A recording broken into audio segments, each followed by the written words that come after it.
আগের ভিডিওতে আমরা দেখেছি কিভাবে একটা অপারেটরের পরে নট দিয়ে একটা সেন্টেন্সকে নেগেটিভ করা হয়।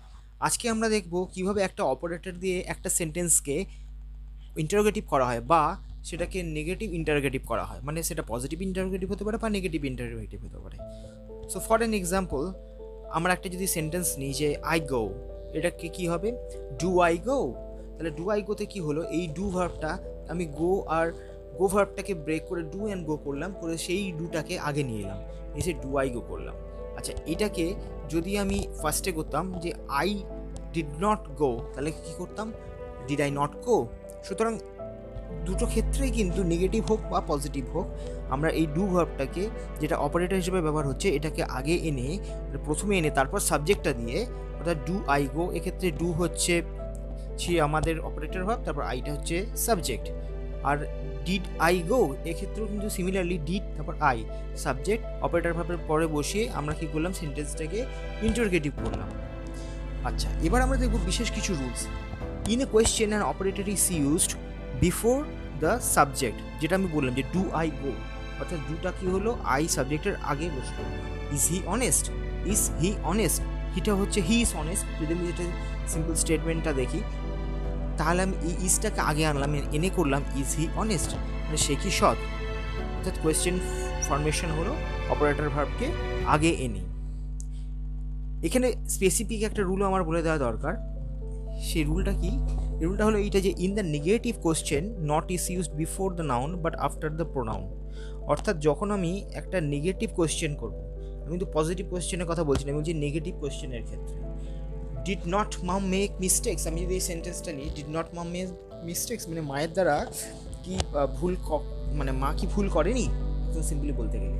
কিন্তু এই যে did not mom make mistakes, আমি ডিডের পরে নট দিলাম, তারপরে দিলাম মাম, অর্থাৎ এই মামটা হচ্ছে সাবজেক্ট, কিন্তু ডিডের যেহেতু এটা নেতিবাচক এবং মাম হচ্ছে এখানে সাবজেক্ট, এটা হচ্ছে নাউন, ইটস নট প্রোনাউন, তাই জন্য ডিড নট তারপর মাম মিস্টেক্স করলাম। আমি যে এক্ষেত্রে সিমিলারলি শি ধরতাম, শিটা হচ্ছে প্রোনাউন, একই বাক্যকে আমি বলতাম, আমি যখন ইন্টারোগেটিভ করতাম যে যদি আমি সি বলতাম, মানে she does not make mistakes, এটা তো স্টেটমেন্ট ছিল। এইবার does she not make mistakes এইটা হতো, কিন্তু মানে does not she make mistakes কথাটা কিন্তু হতো না সেক্ষেত্রে। Does she not make mistakes, তার মানে ডাসের পর এখানে শি বসলো, তার কারণ শিটা হচ্ছে প্রোনাউন। সুতরাং যে অপারেটর ভার্ব যদি নেগেটিভ কোনো সেন্টেন্স থাকে এবং সেটাকে যদি আমায় কোয়েশ্চেন করতে হয় এই ডু অপারেটর ভার্ব দিয়ে, ডাসের পর বা ডিডের পর বা ডু এর পর আমরা প্রোনাউন যদি থাকে সেন্টেন্সে প্রোনাউনটা বসাবো, তারপর নট বসাবো। কিন্তু নাউনের ক্ষেত্রে উল্টো, এই ডু ভার্বের পরে আগে নট বসাবো, তারপর নাউনটা বসাবো, বসিয়ে এটাকে ইন্টারোগেটিভ করবো।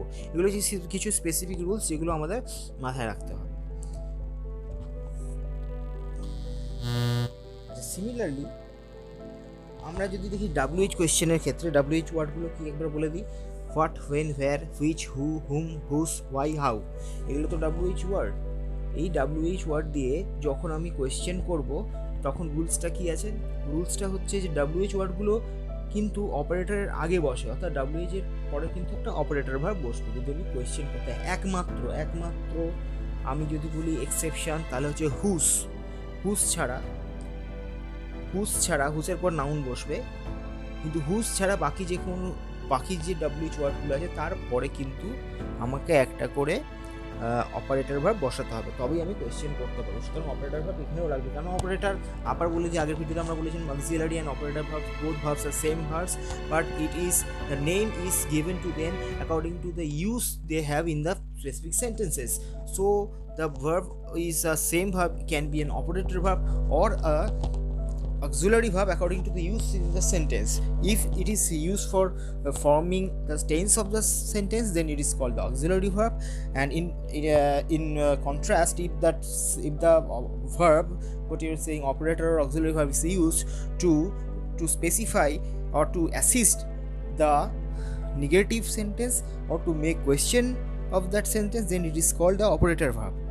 তার মানে এই যে আমাদের 24টা ভার্ব রয়েছে অপারেটর বা auxiliary verb, am, is, are, was, were, have, has, had, do, does, did, shall, should, will, would, can, could, may, might, must, ought to, used to, need, dare, এই ভার্বগুলোকে আমরা অপারেটর বলবো বা auxiliary verb বলবো according to their use in the sentence. আচ্ছা, আমরা এবার একটা একটা করে WH কোয়েশ্চেন দেখবো।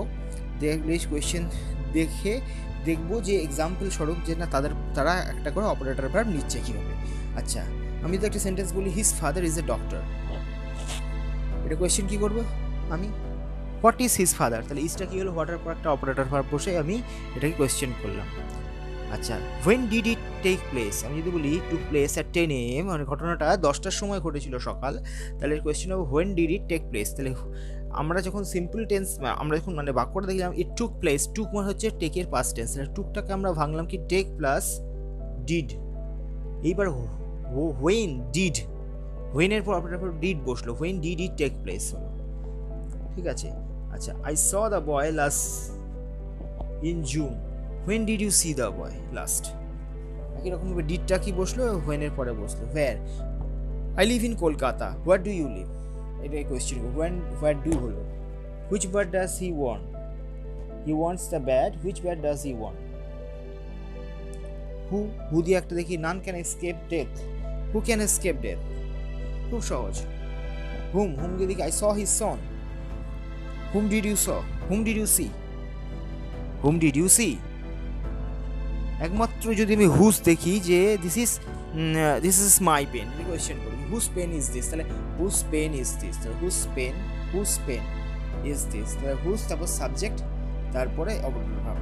হুজ হচ্ছে এমন একটা WH কোয়েশ্চেন যেটার পরে অপারেটর জাস্ট তারপরে নেয় না, তারপর সাবজেক্ট ফলো হয়, তারপর operator verb. I was insulted, why are you angry. আচ্ছা, এইগুলো আমরা এক্সাম্পল দেখতে পারি। এরপরের দিন আমরা অন্য সাবজেক্টে যাবো। আজকে আমার ভিডিও যদি আপনাদের ভালো লেগে থাকে, আপনারা চ্যানেলটিকে লাইক করবেন, সাবস্ক্রাইব করবেন আর শেয়ার করে দেবেন বন্ধুদের মধ্যে। ধন্যবাদ। আবার আসবো পরের ভিডিওতে। জয় হিন্দ।